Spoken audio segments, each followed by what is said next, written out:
In the late 1800s, a couple named Andrew and Abby Borden were found brutally murdered in their Massachusetts home. The prime suspect, their own daughter. To this day, the case has remained unsolved, and now their home is a hotspot for eerie encounters and paranormal activity. Today, we're discussing the Lizzie Borden House. This is Red Web.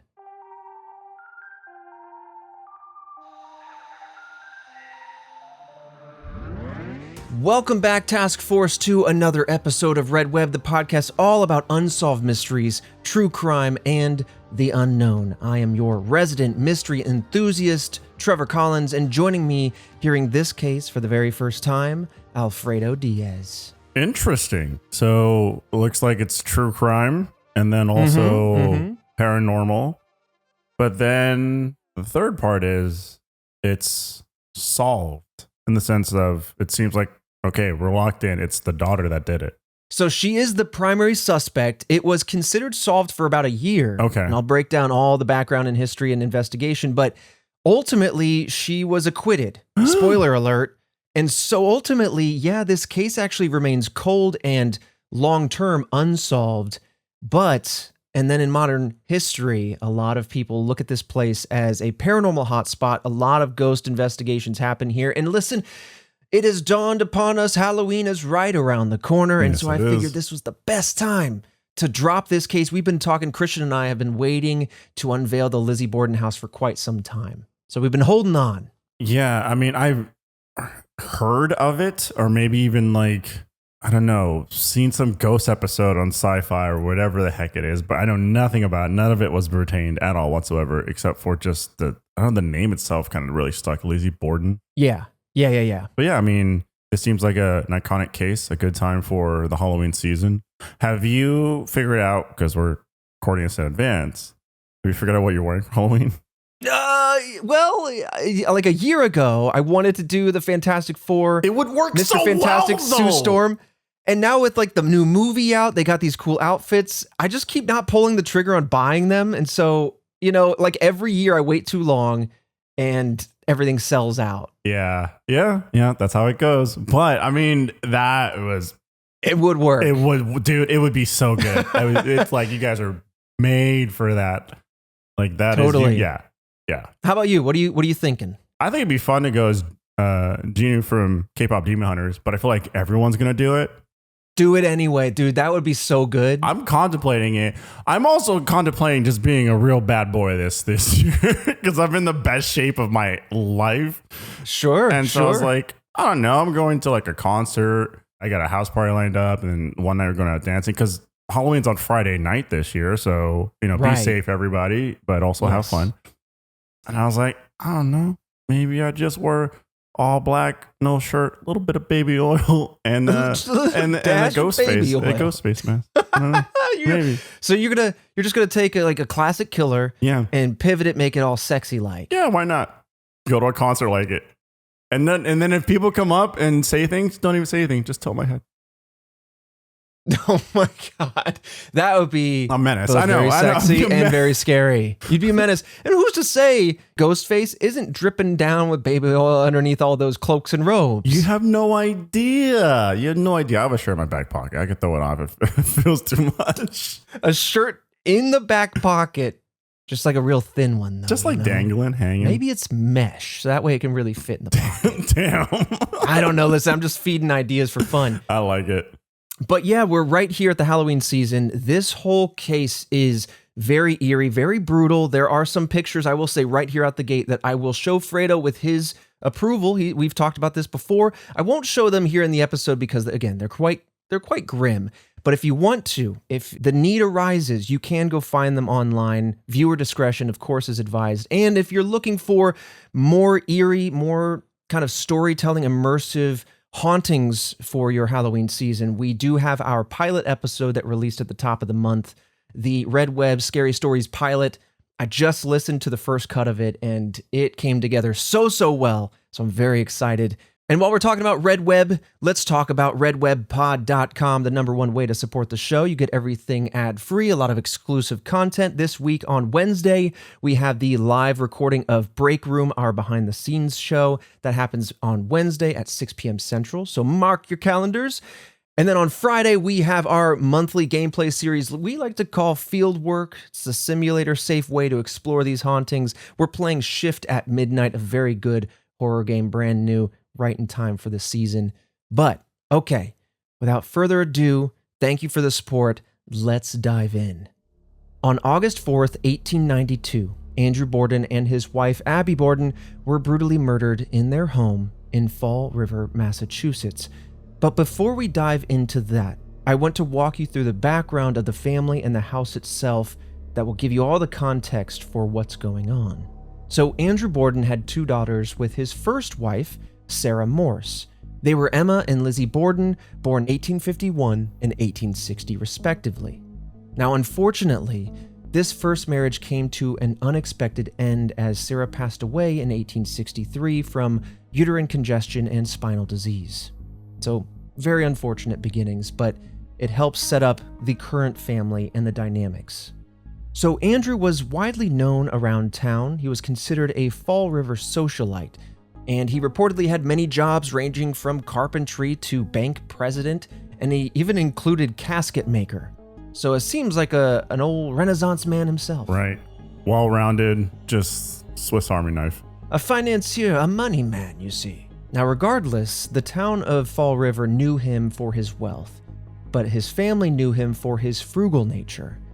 In 1872, he bought the property at 92 2nd Street, of which I have a photo for you here, Fredo, if you want to take a look. It is our first of 4 photos today that we'll be putting in the episode.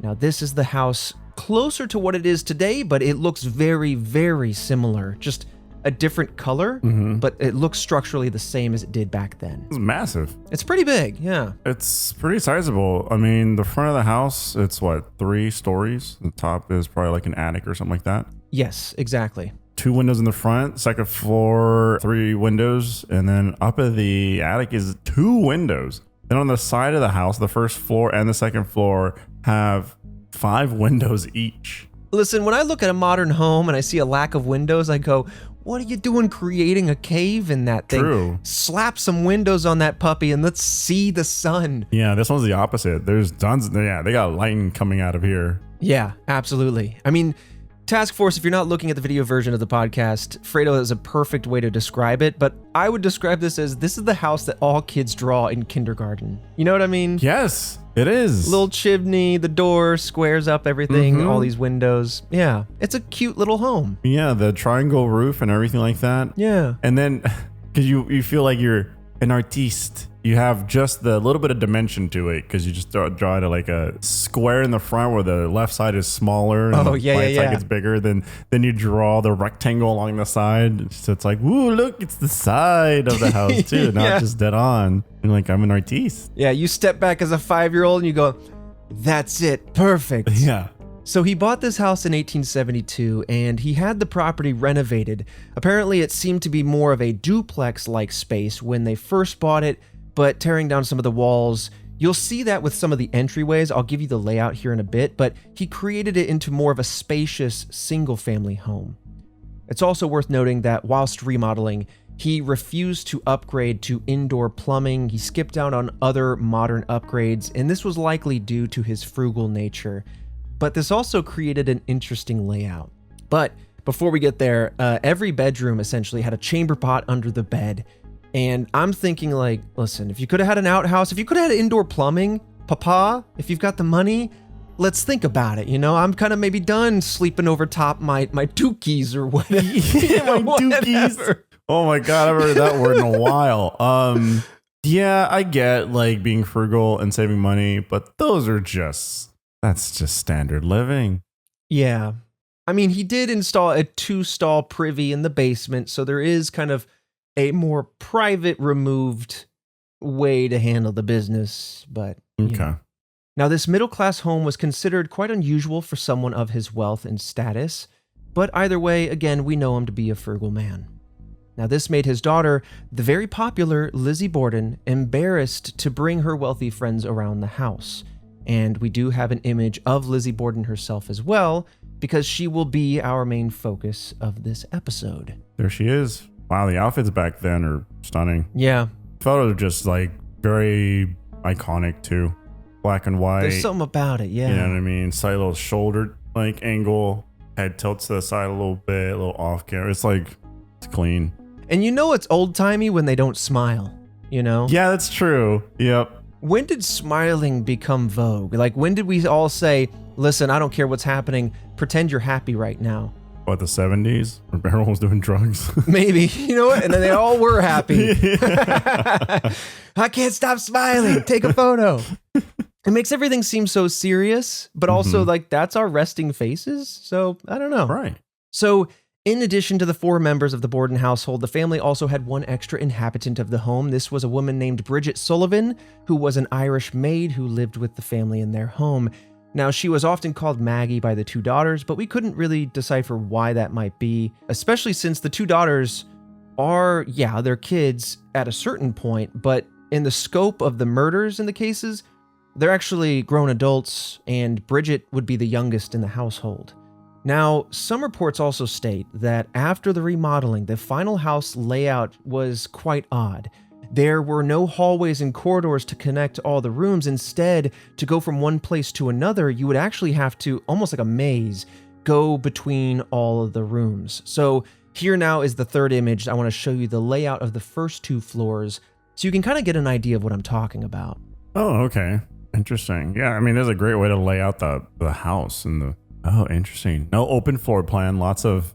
There's like, you have your sitting room, and then there's doors that lead into the kitchen, and there's doors that lead into the dining room, and they're all in a separate room. Front entry, doors that lead into the parlor. Yep. And you can kind of see how this could have or would have been a duplex. You have an entrance in the back, an entrance in the front, and stairwells at both. So you can get to the top floors and bottom floors.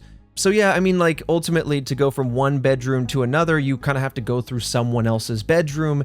Again, it's weird, but it maximizes the space, I guess, so your bedrooms can be as big as possible. Right. But yes, this is the layout, and it is interesting because if you want to get really into the weeds, the timelines, the investigation and things, you can start to track where the murders happen, how they happened, when they happened, and try to decipher the path that the murderer would have taken, right, while also avoiding the people who weren't killed, right? Yes. So lots to chew on there, but it's a very interesting layout that I'll bring back later as we talk about some things. So let's modernize this a little bit. That's the history about 15, 20 years later now. We're in the 1890s. And on the morning of the murder, again, August 4th, 1892, the family was visited by John Morse, the brother of Andrew's late wife, Sarah, so his ex-brother-in-law. John Morse had also been visiting with the family the night prior to discuss business matters.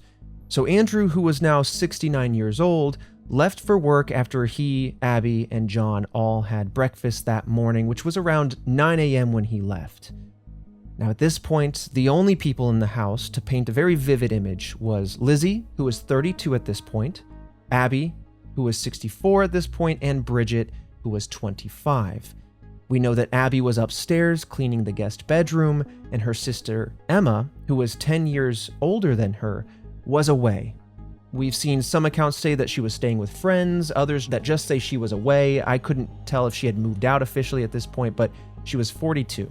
Around 10:45 a.m., Andrew would return to the home in order to take a mid-morning nap on their parlor sofa. This would be his last nap because while he was sleeping, he was attacked with a hatchet. Now, Fredo, again, I'll show you this image, the next one we have queued up. Task Force, viewer discretion, available online.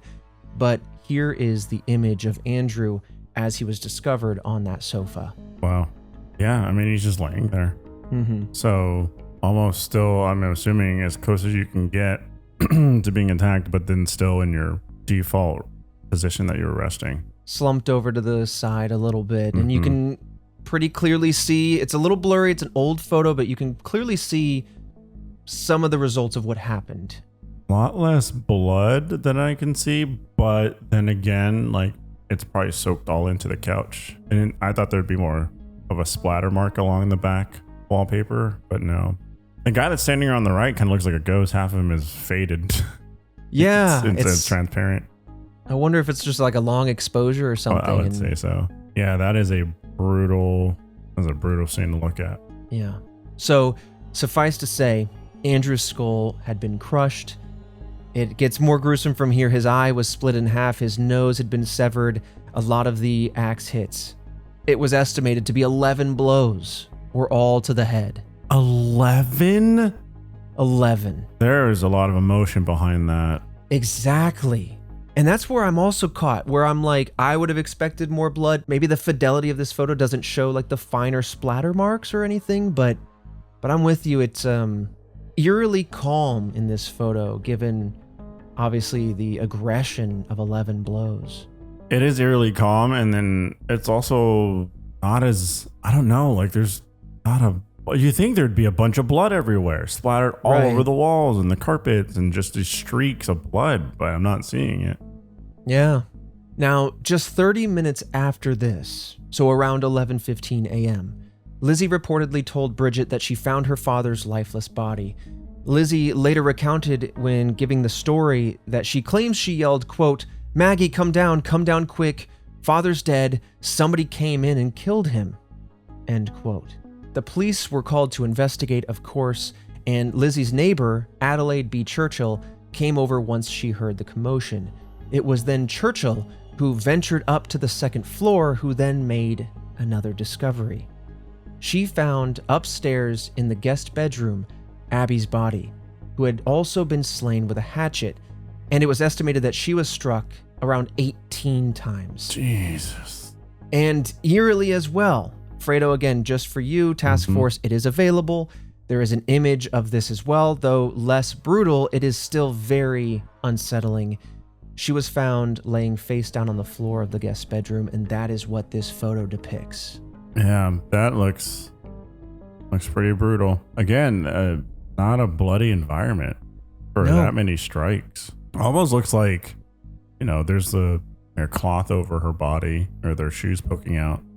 Almost looks like she's just in a big dress and is trying to plank. That's just kind of seems like the way her body is lying down there. You wouldn't think that the foot would be just angled like that, like a, I don't know, because there's boots. No, it does seem like she's like on her knees and that her hips are kind of up in the air a little bit, almost as if in prayer. You wouldn't think that's someone that is no longer with us. Right. Yeah. It's a very peculiar position, and to that it just adds all the more unsettling nature to it. And so this is where I want to come back maybe to the floor layout. So I'll bring that image back up, image 3, and kind of reiterate what we're looking at. So the sitting room on the first floor is kind of right there at the front entry. If you head straight in from the front door, that's where the father was found. Yeah, I think that was it labeled the parlor room? The sitting room. Oh, yeah, no, there's a sitting room. Yep, there's the couch too. Yeah. Yes. And then upstairs of the parlor room is where the guest room is. That's where Abby was found on the far side. Got it. Yep, there's the bed, the dresser on the layout. Yeah. Yeah, so this person was patrolling the place, going through rooms and found some victims.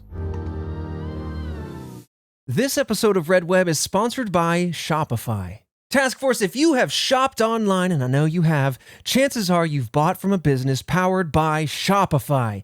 You know that purple Shop Pay button that I love to tell you about, the one that you see at checkout? The one that makes buying so incredibly easy? Well, that's Shopify. And there's a reason so many businesses sell with it, because Shopify makes it incredibly easy to start and run your business. Shopify is the commerce platform behind 10% of all e-commerce in the United States, from household names like Mattel and Gymshark to brands just getting started. That could be you. Shopify gives you that leg up from day one with hundreds of beautiful ready-to-go templates to express your brand style, and forget about needing to code anything. They've got you covered. Tackle all the important tasks in one place, from inventory to payments to analytics, all that good stuff. And spread your brand's word with built-in marketing and email tools to find and keep new customers. And claim that iconic purple Shop Pay button that's used by millions of businesses around the world. It is why Shopify has the best converting checkout on the planet. Your customers are ready to use it. They already love it. Task Force, I've talked about Shopify many times over the years. I am so glad to have them as a sponsor because I am genuinely a big fan of Shopify. I've used it in the past, both for Red Web, but also exploratory other things that I've done. My partner and I have worked with Shopify in the back end to do other business ventures, and I love how easy it is to make a one-person or a two-person army feel like an entire team because, again, all the themes are there, all the templates are there, and you can match your business's branding pretty seamlessly without needing, again, to do any sort of coding. So if you want to see less carts being abandoned, it's time to head over to Shopify. Sign up for your $1 per month trial and start selling today at shopify.com/redweb. Use our code, let them know we sent you, and go to shopify.com/redweb. Shopify.com/redweb. Now, Lizzie's whereabouts kind of adjust based on some stories, and we'll break all of those down, but just from an immediate look, it does seem that somebody could, in theory, get away with this, right? Enter the front entry, go to the sitting room, do the deed, come back, go up the stairs, go to the guest bedroom, also the first room they'd find, do another deed, and then leave. Right. And assuming Lizzie's in her bedroom or maybe elsewhere in the house, could have easily avoided her. And Bridget as well. Her bedroom, I should say, is not depicted in this floor plan, but it's in the back of the house, above the primary bedroom in the attic. It's also a sizable house, you know.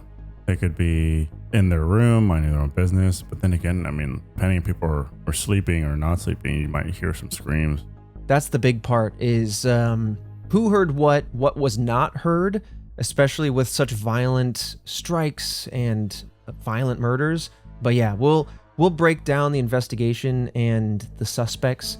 But before that, I kind of want to break down some other things. So forensic results estimate that Abby was initially struck in the face. This would cause her to then fall down and turn towards the ground, kind of in the final resting position she was discovered in.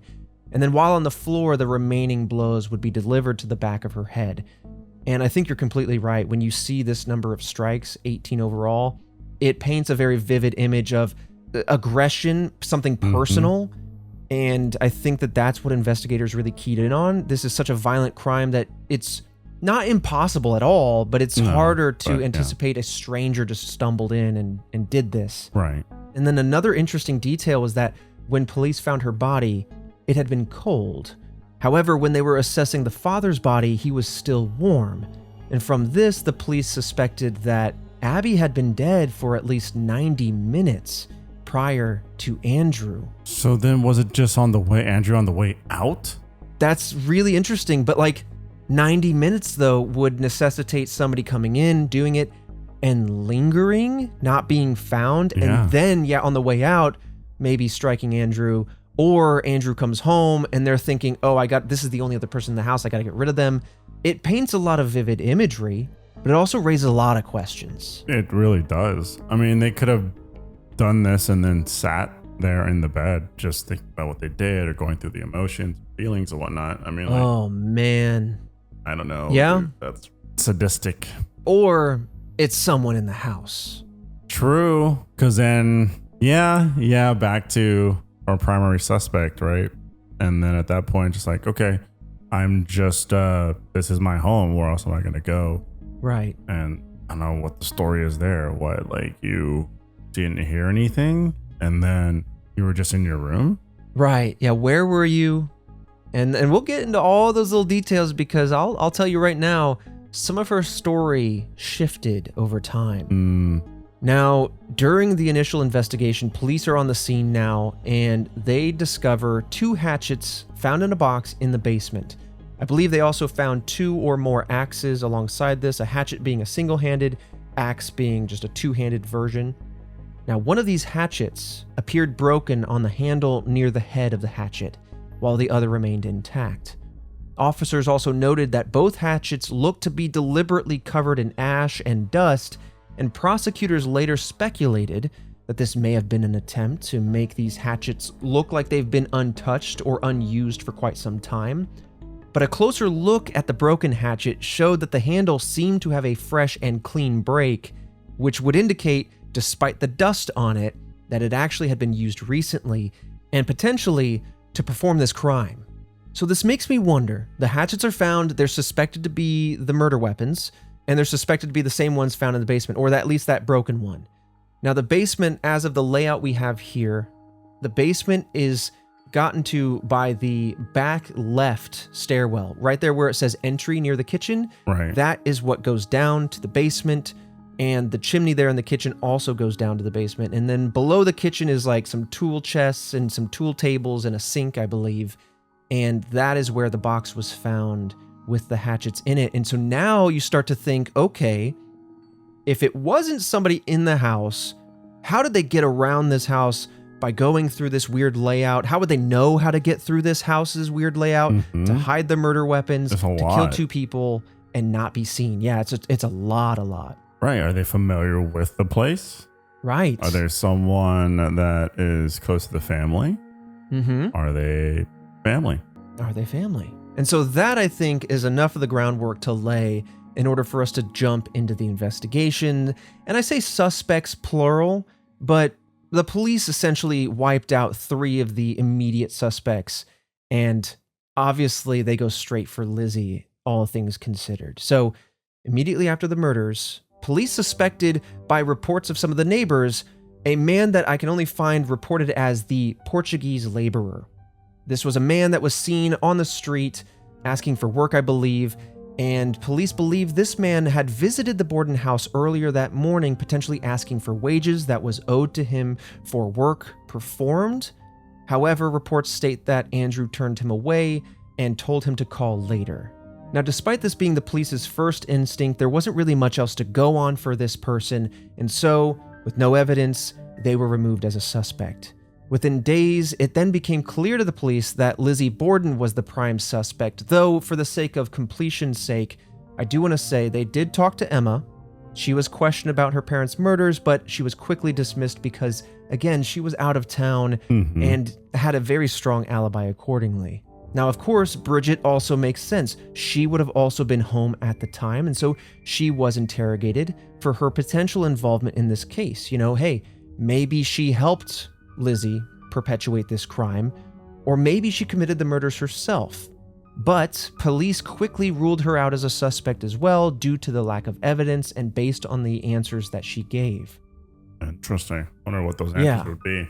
I didn't have a lot of clarity on that, but looking at all the various resources, it basically just kind of states that they were pretty confident that Lizzie, with her conflicting answers and all the things, seemed to be the primary. So officers reported on Lizzie's behavior being kind of strange, considering the tragedy that she had just faced.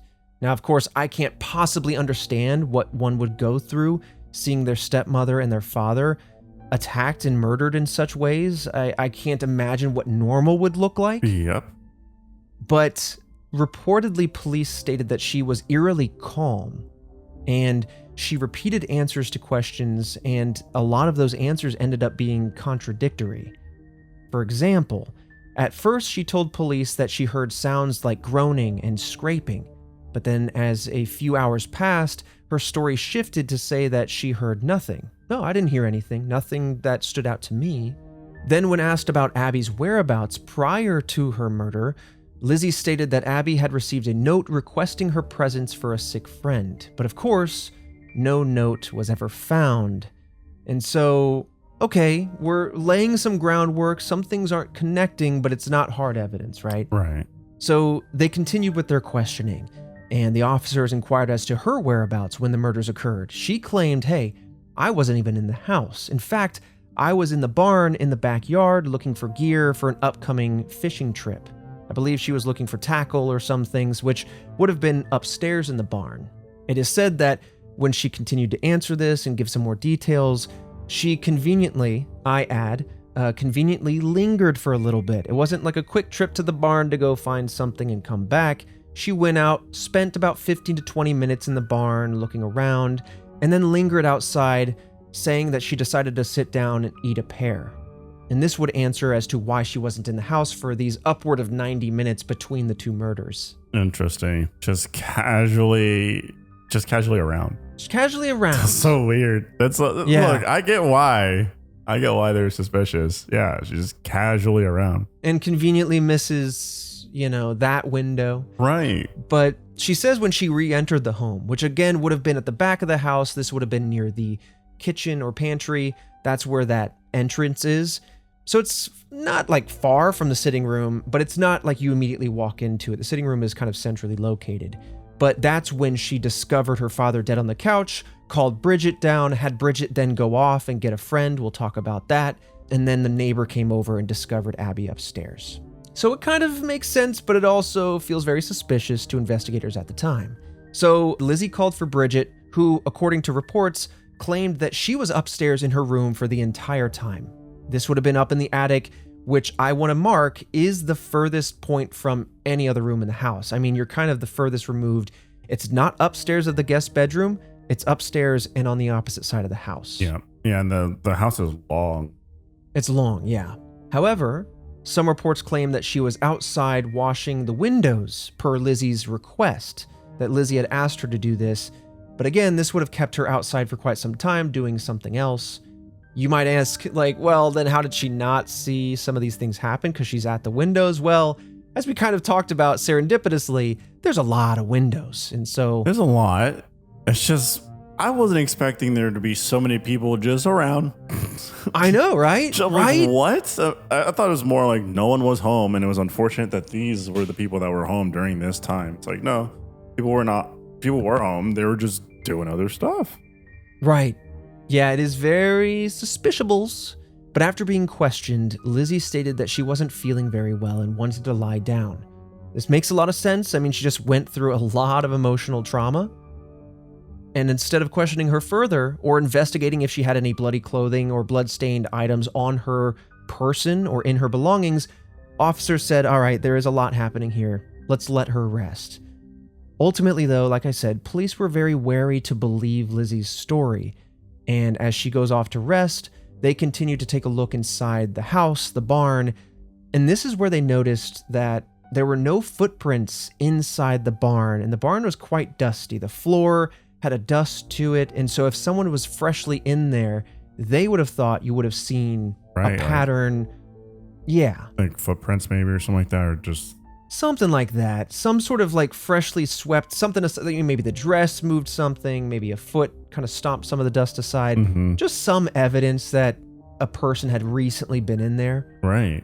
And again, they're looking for hard clues, but right now we only have soft clues. And another one of those is that they noticed that the barn was oppressively hot. I mean, we're sitting here on a humid August day, and it's quite warm. I believe it was in the 80s Fahrenheit, which isn't necessarily hot. We're down here in Texas. Right. But when you have a barn that has no airflow or what have you, it is going to be hotter than the outside. And they struggled to believe that anybody would linger in a hot barn any longer than absolutely necessary. And so that seemed to kind of grind against the idea that Lizzie was in there searching for things 15 to 20 minutes, especially upstairs where it would have been even hotter still. Right. Yeah. Heat rises. So, this soft evidence is kind of stacking up against Lizzie as a few other instances continue to stand out to police. So I'll outline a few of those. First, it had been reported to police that Lizzie and her stepmother did not really get along very well, and it was also a point of contention within the family. Lizzie believed that Abby married her father for his wealth, not for love or family, but strictly for the money, and reportedly, instead of calling her mom or by her name Abby, she referred to as Mrs. Borden. Bridget also later testified that neither of the daughters ate meals with their father and Abby, which further indicated some sort of potentially strained relationship between the stepmom and the daughters. And so this is enough to start to raise awareness of a potential motive. Money is greatly in play. I don't know the full relationship with the father, but maybe the father took the stepmother's side of everything and said, hey, let's just be one happy family. And then over decades, you can see tension rising greatly. Now, a second swell of instances came later on the same day, actually, while police were stationed outside. Initially, they stayed on site wisely in case anyone came back to attack the rest of the family. Yeah. But this also allowed them to keep an eye on everybody and the goings-on of the house. So not long after the police arrived and the murders were discovered, a friend of the family named Alice Russell had come to stay with the girls. Bridget later testified that she was urged by Lizzie to, quote, go and get Miss Russell, end quote, because Lizzie didn't really know what else to do. She found these murders. She's like, Bridget, oh my God, my father has been killed. Go get Alice. Go get someone. Okay. And so Bridget then comes downstairs, immediately runs out. And this is why Alice Russell is on scene. So an officer later reported seeing both Russell and Lizzie down in the cellar. I believe that there are some windows that allow you to appear like down in there.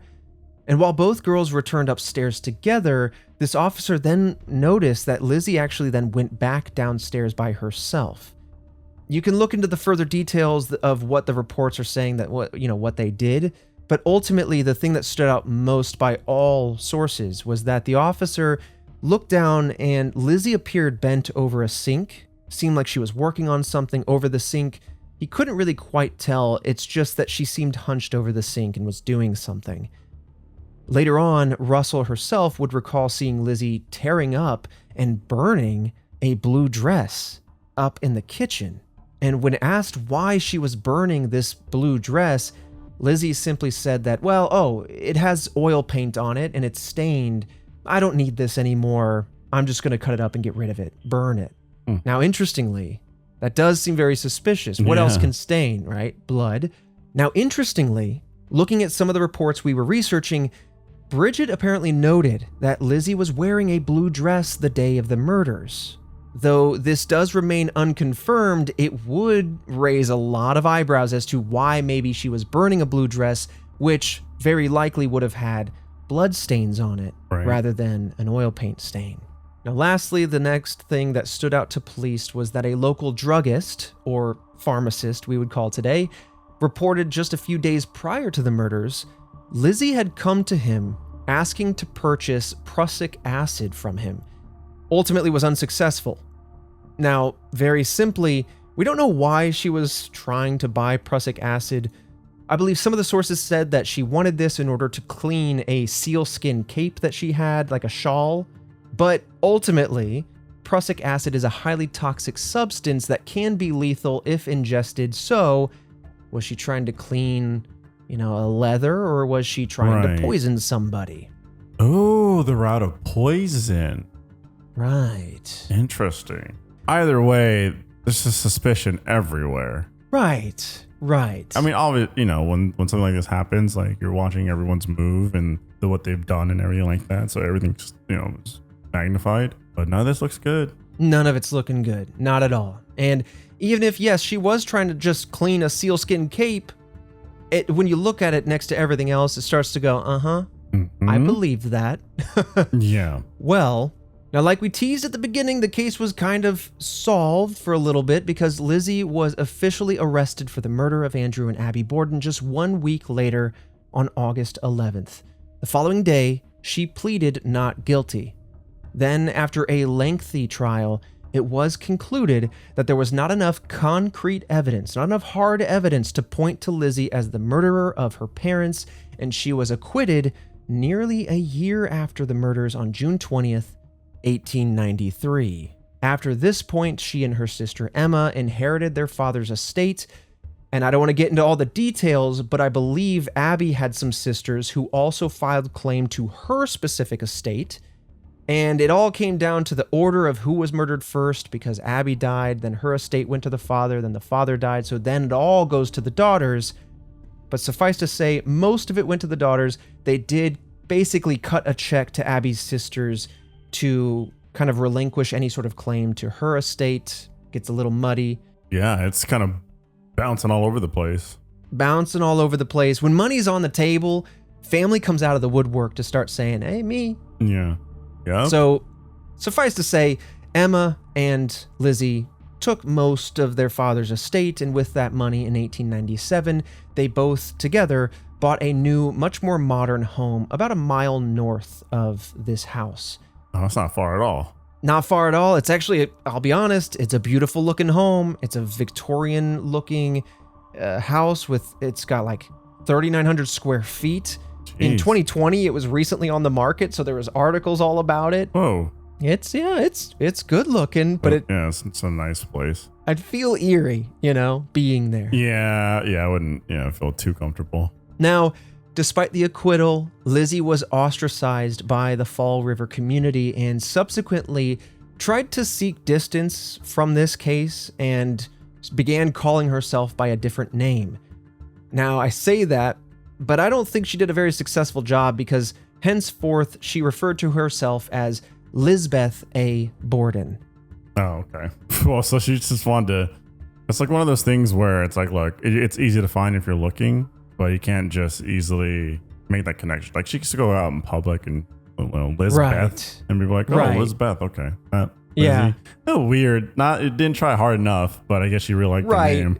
Maybe her Christian given name was Lizzie, but I would always assume when I'd heard of this case that it was Elizabeth or Lizbeth as she ultimately went by. Right, just shortened it. And I guess in a modern era, your names are attached. You Google somebody, you see all their names and whatnot. But I guess in a more paper world, the phone books come through and they start going, I want to find that Lizzie person. Right. I can't find Lizzie Borden. I can only find Lizbeth Borden. Yeah, Lizbeth Borden. I guess she split town. I guess that's not it. I guess that's not it.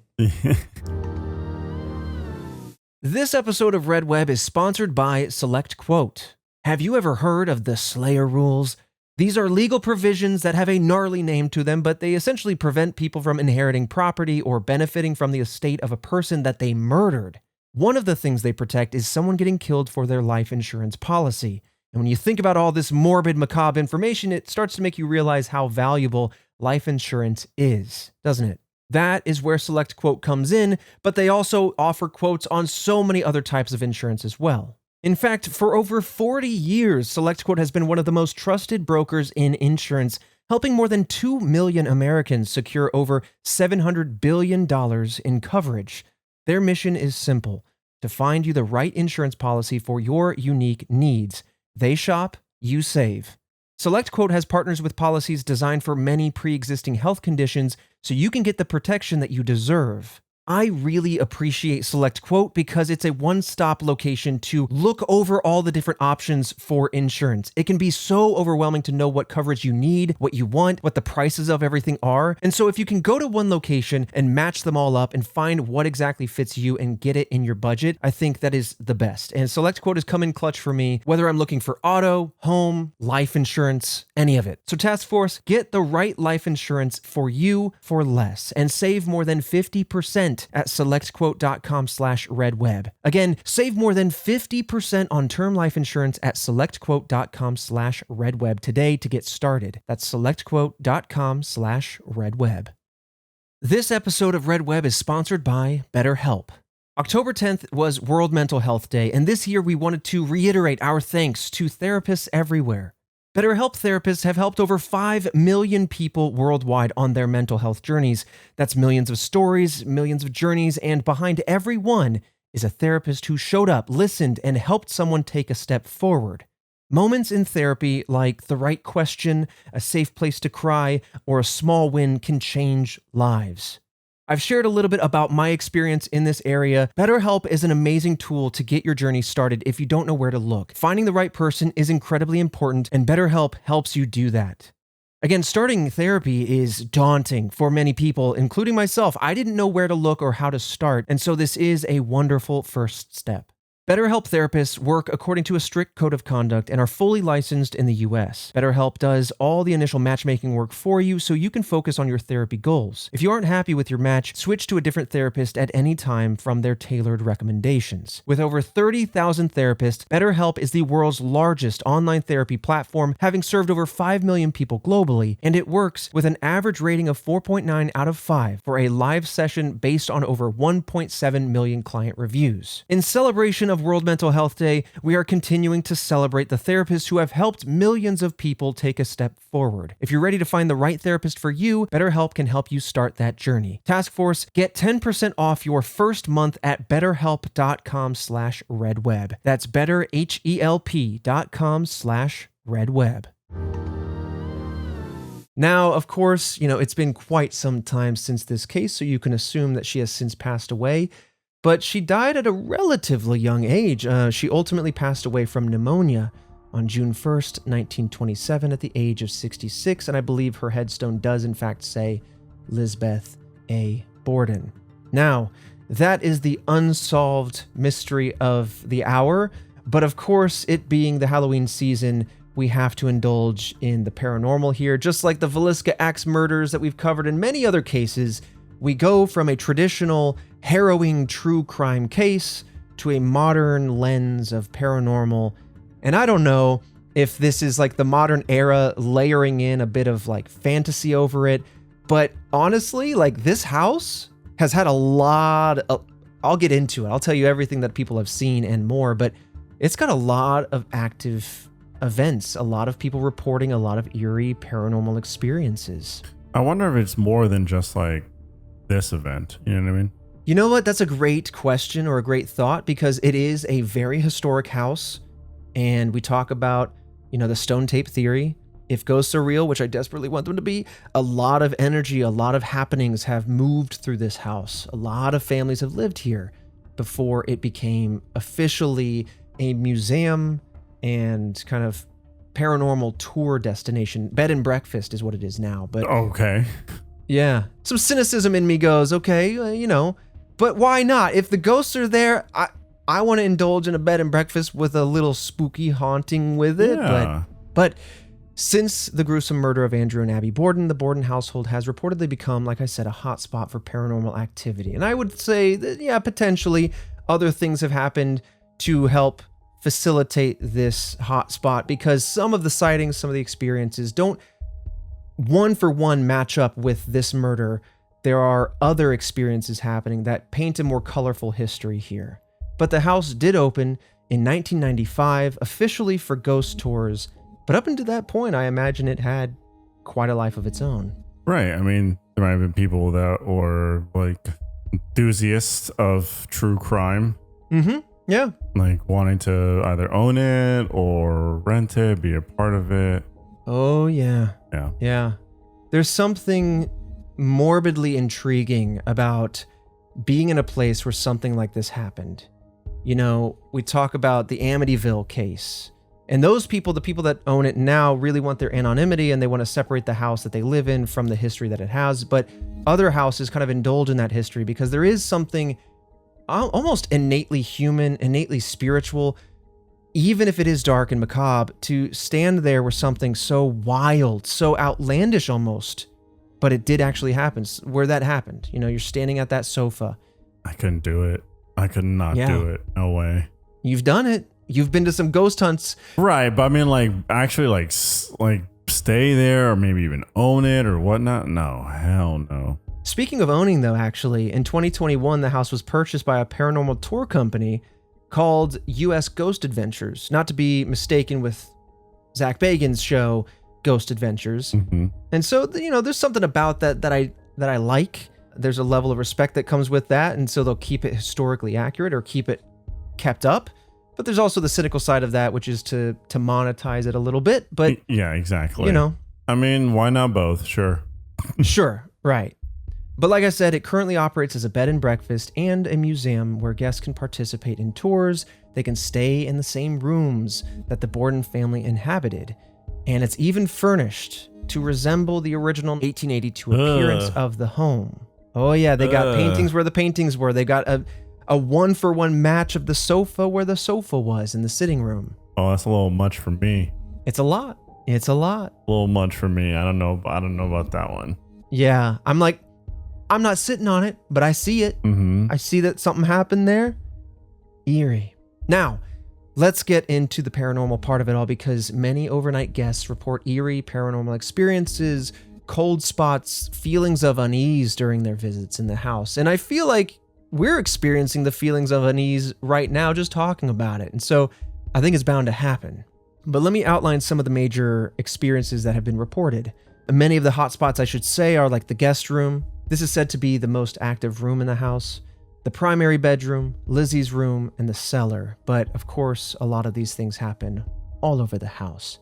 So in no particular order, people hear disembodied voices. These are frequent occurrences, with staff and guests commonly reporting these, hearing a woman softly weeping elsewhere in the house. And it goes without saying, but these are usually when they know other people aren't somewhere else, then it can't be debunked. Okay.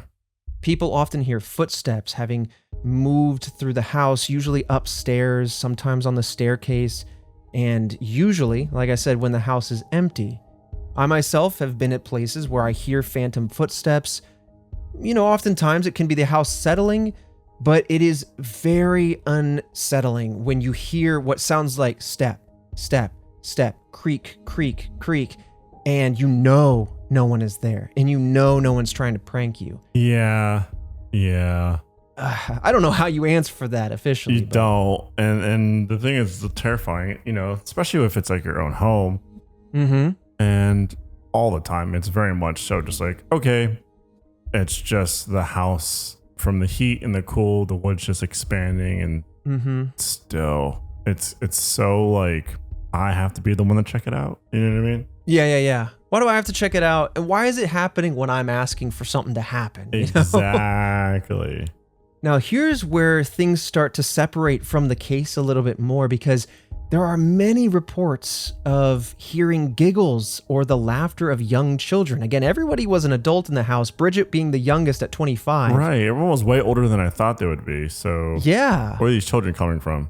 Right. And especially since most of these giggles and children laughter are coming from the attic, especially when no children are present on the property at all, that's where I start to go, yeah, Fredo, you might be right that there is other history here being reflected through the time. Yeah. Or, if you don't believe, you can also say that it is psychosomatic, that people are projecting their expectations onto the house. But who's to say? Maybe someday we'll check it out. I don't know. Is that how it works, though? You can project onto the house? I don't think it projects in the sense that my fear manifests physically and we can all hear it. I think it's more that if I'm expecting to hear something, my mind might interpret a muscle twitch as being touched, or might interpret a sound as a laughter. True. We are built to see patterns. And I do have an image from somebody that we're going to end with that I kind of think is really interesting, but it is also a great example of potentially us seeing patterns where there otherwise might not be anything. As far as physical manifestations go, the most common report is that of a rocking chair in the primary bedroom that is often seen rocking on its own. This is another common thing, but otherwise physical manifestations aren't super common. People have seen shadowy figures in a Victorian era style clothing, reportedly near the sofa where Andrew was murdered. Another apparition has been seen in the guest room where Abby was killed. Many believe this to be Abby herself, but the physical stuff isn't super common, though the ones that really freak me out, to be totally honest, believer or not, is guests that wake up in the night experiencing their bed being jostled or the sheets being pulled off when no one else is there. No, hell no. I'm like so far out of that one. I think of The Grudge when that happens. Yeah. I don't like it. Also, like, I hate the that sheets one. Getting pulled off. What else could have done that? You know what I mean? Right. That's where I'm like, did you startle yourself awake? Because either way, that's still freaky. That's still so freaky. Yeah, hell no. Doors moving on their own.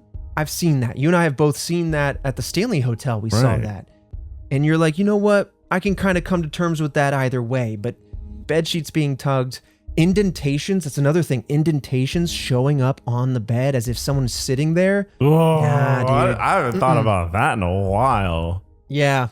No, I'm not into that one. Yeah, I don't like it. And to me, honestly, you kind of said something that made me think about this. If Abby was in fact murdered about 90 minutes prior to Andrew, you said the idea of maybe Lizzie sitting on the bed contemplating what she did. Could this be a reflection of that moment in time? Like, oh man, the way that lines up. Yeah. I mean, you said it. You didn't even know. I don't like it. Nah, I hate that part. Whoo, heebie-jeebies, regardless of your disposition. The Lizzie Borden House does have a website. It's got a page that documents all the guest chilling experiences who stay at the residence. So if you want any specific encounters, any specific details, I encourage you, please go to their website, check it out. But for example, Kat thankfully pulled a very interesting one. This is the last image I'm going to show you here, Fredo. We'll put that up on screen. But some have also included photos and videos from their encounters. This is from a guest who unknowingly took a photo at the time, didn't know what they were seeing, but when they assessed the photo, they saw what they thought was a face. They circled it in yellow. On the right, I edited the contrast to help show in case you struggle to see it. I just raised the contrast of the area and you can kind of see a face. What are you seeing, Fredo? It does look like a face, but it looks like it's just looks like it's the pattern of the drape or the curtain. Yes. Whether it's a curtain or not, I almost saw it as like a picture into the dark corridor there. You see it's a flash photo because the flash is, you might be right, that might be a curtain. It's catching the front of the curtain. Mm-hmm. But here's the thing about photography, especially when you have an older camera, an older digital camera, when you have something dark, you have to crank that, what's called gain. Yeah. You raise the ISO, all of these other things to raise the ability to see detail in the darkness. This ain't no OLED kind of technology where you can have very good detail in the darkness. So when you do that, you end up with noise, you end up with grain, you end up bringing up patterns in the dark that may or may not be there, especially phones nowadays that do a lot of post-processing. You take a photo and suddenly it tweaks it for you. Yeah, like automatically. So yes, does this look like a face? 100%. Is that us maybe seeking pattern in noise? It could totally be, but it didn't stop this person who had their own experiences at this house from attaching it to what they experienced and going, yikes, dude, this looks like something. But it's still, though, I don't know, it's weird because then, like, would they print out a face and as the pattern? Like, it's just such a weird pattern. Yeah. If it is the pattern of the drapes, then it is very interesting for it to look so face-like. Yeah, it looks super face-like. Yeah, and not being repeating elsewhere on the fabric. You know, it is usually like... Look like it's just straight up a face. Like, that was printed on there. Yeah, it just looks like a face. So again, like I said, the right side is my edit to help you visualize. The left side is... all they did was circle. They didn't do anything else. But yeah, very interesting home, but a very gruesome history. And the murders of Andrew and Abby Borden have a lasting impact and have remained, a gruesome memory in the Fall River community. Some have labeled this house as one of the most haunted in America. And what follows, actually, I didn't know this. There is a chilling nursery rhyme that goes along with this whole encounter. So if you don't mind, Fredo, I'll read that to you as we come to a close. Lizzie Borden took an axe and gave her mother 40 whacks. When she saw what she had done, she gave her father 41. A little too real. That's too real, too dark. That's like, hopefully some bully on the playground came up with that one. Yeah. That was not a fun one. It's not fun at all. It's also like, nah, Lizzie, we know kind of thing. Yeah. It's like a Carol Baskins killed her husband, whacked him. That's so unfortunate too, because like if Lizzie didn't do it, then it's just like, just someone being painted over and over and over again as the villain or whatnot. So, and like I said, this is kind of like a Carol Baskins moment where everyone's like, you might have done something, but we don't have the proof. It also reminds me of Dead Silence. We covered that one on Movie Club not too long ago. Yes, we did. Well, I don't remember her name, but she had Mary Shaw. Mary Shaw, beware the curse of Mary Shaw. She had no children, only dolls. And I'm like, this stuff was real? People be making these cursed ass poems about these people? This stuff was actually real. Yeah. Dude, I don't know. I mean, yes, one person made up this rhyme and, they were being facetious or whatever. But at the same time, this makes the whole case feel all the more eerie, all the more spooky. Yeah, no, it definitely adds a level of like emotion to it. It kind of romances it a little bit. You know what I mean? Yeah. Dramatizes romanticizes. Yeah. There's a lot of energy from this case, a lot of negative energy. And this is a brutal case of murder. It really is. And then from there, again, I think you really nailed it with you saying like, oh, in modern times, are we just slapping the paranormal into it? Like, is that what we're doing here?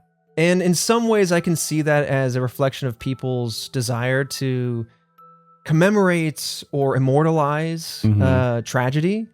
And I can also see it cynically as people trying to profit off of it. You know what I'm saying? It goes both ways. Definitely.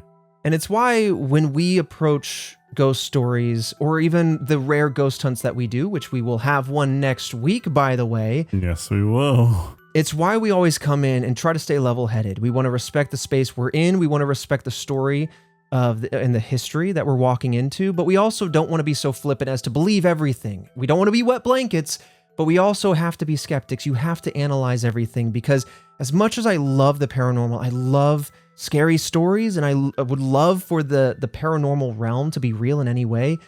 I also, you need to maintain that level of respect of what's going on. Yeah, you really have to. But I mean, it's people won't, and especially because too, like I'm sure there's a ton of people that show up to the house. Like if you own that house and you put a time after the event, I'm sure people just showed up. Yeah, I bet so. And there was like, I want to take photos out here, or I want to like, knock on the door. And it's like, oh, can I like take a look? Or it's just overstepping boundaries. All right, Fredo. Well, as we come to an end again, it is the Halloween season, and thank you, Task Force, for supporting us. Because of you guys, we are going back on a ghost hunt to celebrate Halloween. Check that out next week, because we haven't done it yet as far as the recording of this episode, but I'm sure we have a great time doing it, and I'm very excited. I know, Fredo, you can see his face. He's so excited. He's, oh man. It's just like, I don't believe in it, but also like, why go to a place to tempt things? That's a very valid disposition. That's where I'm at. I don't think it's that way, but why bother with it? Why upset the powers that could be? Exactly. Very valid. I might be sick that day. I'll be honest. I might be sick that day. I don't need the credit or anything like that, man. I can prove it. You and Christian can prove it. Well, when the show becomes me and Christian, we'll all know what happened. When Fredo runs away. Oh my God. All right. Well, as we come to an end, to continue thanking you all, Task Force, I got a few shout outs. Thank you, Ark, for becoming our newest member of the Task Force, and a buff member at that, a buff scientist. We also have Angus MacMagnus, who is also a member of the Buff Scientists. And then our squonks for this week are Gavin Day, Low K, Holster, and Jordan Chase, just to name a few. Thank you all so much for the ongoing support. And Fredo, I'll see you right back here next Monday for yet another mystery, and next week for our ghost hunt.